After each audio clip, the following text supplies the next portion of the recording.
Saudara-saudari yang dikasihi Tuhan, salam jumpa kembali di channel YouTube Frater Projokam. Semoga kita semua selalu dalam keadaan sehat dan senantiasa diberkati Tuhan.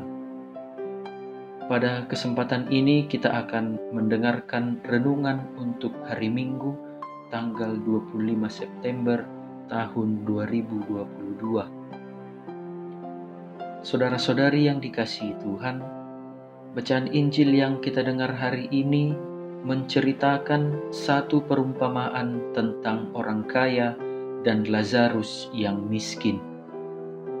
Dalam perumpamaan itu diceritakan situasi yang sangat kontras antara orang kaya dan Lazarus.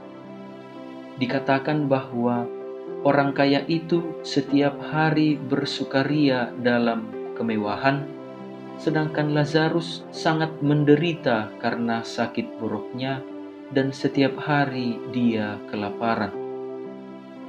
Setelah mereka berdua meninggal, situasi menjadi berbalik. Orang kaya itu menderita sengsara dalam alam maut, sedangkan Lazarus mendapat hiburan di pangkuan Bapa Abraham. Saudara-saudari yang dikasihi Tuhan, jika kita mencermati perumpamaan ini, kita akan melihat bahwa tidak ada kejahatan yang dilakukan oleh orang kaya itu kepada si Lazarus. Dia tidak memukul Lazarus. Dia tidak menghina Lazarus. Dia juga tidak menyiksa Lazarus. Bahkan kontak fisik atau dialog dengan Lazarus pun tidak ada. Lazarus berbaring di dekat pintu rumah dan orang kaya itu di dalam rumah. Lalu yang menjadi pertanyaan bagi kita adalah, mengapa si kaya itu menderita sengsara di alam maut setelah dia meninggal? Saudara-saudari yang dikasihi Tuhan, bacaan Injil hari ini mengajari kita bahwa bukan hanya perbuatan jahat secara fisik atau kata-kata jahat saja yang bisa membuat kita menderita di alam maut. Sikap tidak peduli terhadap orang lain pun ternyata bisa membuat kita menderita. Inilah yang terjadi pada si kaya.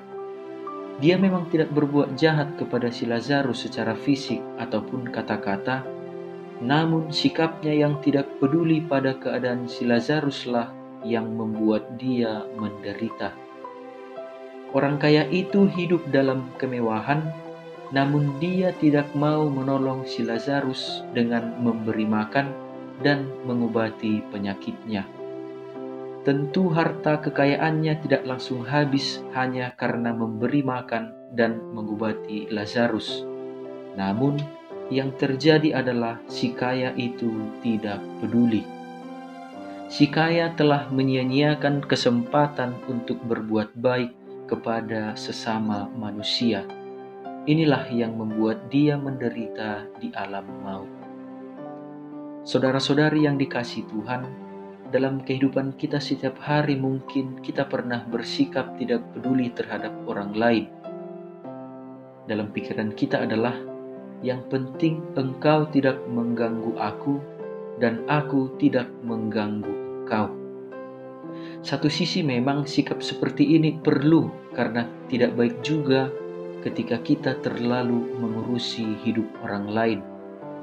Namun satu hal yang saya minta adalah, kiranya janganlah sampai kita kehilangan rasa empati kepada orang lain. Jangan sampai cinta yang ada di dalam diri kita tidak kita bagikan kepada orang lain. Jangan sampai kita egois dan hanya memikirkan diri sendiri.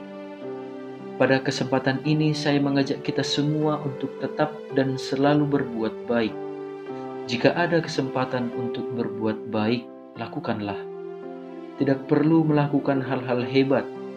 Berbuat baik kita lakukan dari hal-hal kecil, misalnya peduli pada sesama, melihat lingkungan sekitar, karena di sana ada banyak hal yang bisa kita lakukan.